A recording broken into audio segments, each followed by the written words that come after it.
When life deals you lemons. Yeah, please. When life deals you lemons, you turn it into lemonade.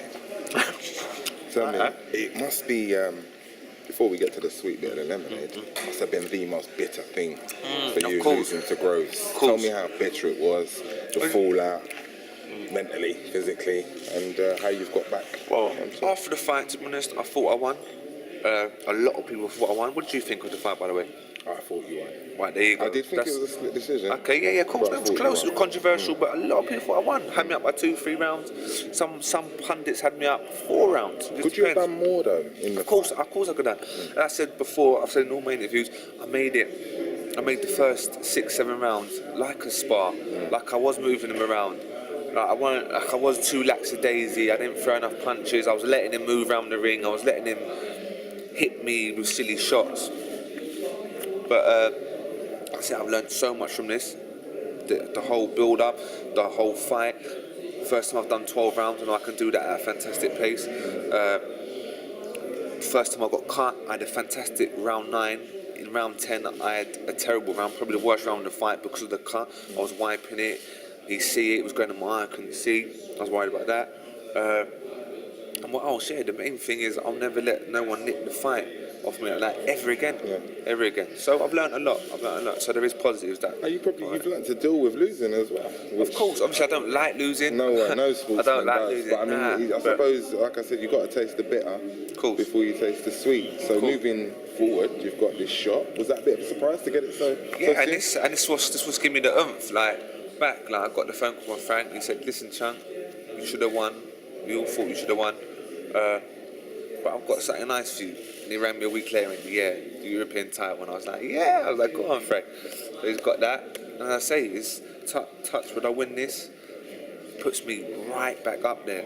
Like this guy's ranked number 2 by the WBO, and he's the European champion. So I take all that. So I'll be ranked in all the. I'll be ranked in all the top 10 in the organisations, number 2 in the WBO and the European champion. So all is 3 quarters of the world. Yeah. I'm ready to go and get the other quarter. I bet you never saw that coming the day after the defeat. I bet they did. No. So you've been away. You've obviously got back on top of your game, refresh yourself. What did you do in terms of holidaying? I just chilled. I had a couple of days away with the boys just to chill and relax and be normal. I went to Marbella for a couple of days. Marbs, just to be normal. You know what I'm saying? Just to be normal. I was like a hermit for 12 weeks before that and didn't do nothing. And so I did that, and I went away with the missus for 5 days to Dubai, which was lovely. And now I've come back and I'm raring to go. How long have you been back in training? 3 weeks, 4 weeks. How's it? First session back and all the rest? First session back's hard. It's always hard. The first week's normally hard, but I'm getting back into it. I've been getting into sparring, and I'm feeling good. What do you know about your opponent? I don't know too much. I ain't seen too much, but I know that the bits that I've seen, he's a good fighter. He's technically good. He lets his hands go. He comes to fight, so he won't want to let his European title slip from his hands. He said that in assessment of you and what he'd seen that you tend to get emotional with your fights. Yeah. What do you make of that? No. There's only one person that got emotional, and that's Ugly Boy. That's the only person that. Got under your skin. That got under my skin. Listen, we go back anyway, so of course. No one else will get under my skin like that. It's beyond sport, I suppose. Yeah. It's all part of it. Looking at the opponent, and obviously he's lost one fight, but he seems like he's fought all over the world and he's got a hell of a lot of experience. How are you going to counter that? Well, just how am I going to counter that? Just with my pedigree, boxing Olympic Games, being fast-tracked so quick, boxing for the British title and defending it in front of so many people and all the hype before. So that is all experience as well. So I've got heaps of experience. He said that he obviously has got respect for you and all the rest of it, but he's trying to end the fight before it goes to the judges. Oh, is that what he said? That's what he just said. Oh, wow. Yeah, so he said no fights have been won by talking, and he doesn't want to talk too much, but he said he's not looking to see it go to the judges. I like his attitude. I do like his attitude, and I've got heaps of respect for this guy, especially this guy. And I'm not looking for this to go to the judges' scorecards. Please believe me. I know he's got a good right hand, and I say he's willing to mix it, and he's willing to come here and fight. And I know he will. I know he will. So that's why it will be a good fight. Did Jim get it right for you in the last fight? In the last fight, Because he took a lot of criticism as well, of course didn't he he? did. Yeah. I had people saying, go move to America, change the trainer, get rid of him. Me and Jim have got such a bond.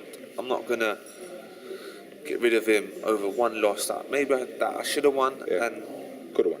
yeah, and could have won and should have won. So why get rid of my coach? He's technically very good. He trained me very hard. I'm not gonna get no fitter. So why change it? Okay, so would that be the last fight for you this year if you come through successfully? No, December. Yeah? Touch wood, I get through this. I want to be busy. Like I say, man, the aim is still to be a world champion by next year, and everything's on course. Let me put the question to you. Obviously, if you don't come through this successfully, Yeah, please don't say that, but yeah. I mean, Yeah. wood and all the rest of it, but it's going to be a long road back. For me? Yeah. Nah. Why? Well, I mean, it would have been 2 successive defeats, and for title fights, if you don't come through successfully. Yeah. Oh no, if I don't come through this, of course. I mean, obviously, you're not. Yeah, I'm not thinking. Of course. If I lose This is this, a must-win like that. this is a must-win. Trust me, it's a Frank, must-win. the way Frank was talking about it in the press Of course it conference. is. Frank put me straight back in there. I say after the fight, I said, Frank, I don't want to be in no 6, 8, 10 rounders. Put me back into a meaningful fight, and he's delivered. And we're here, European title in London in September. Good luck, man. Thank you. All right. Thank you. Respect, yeah.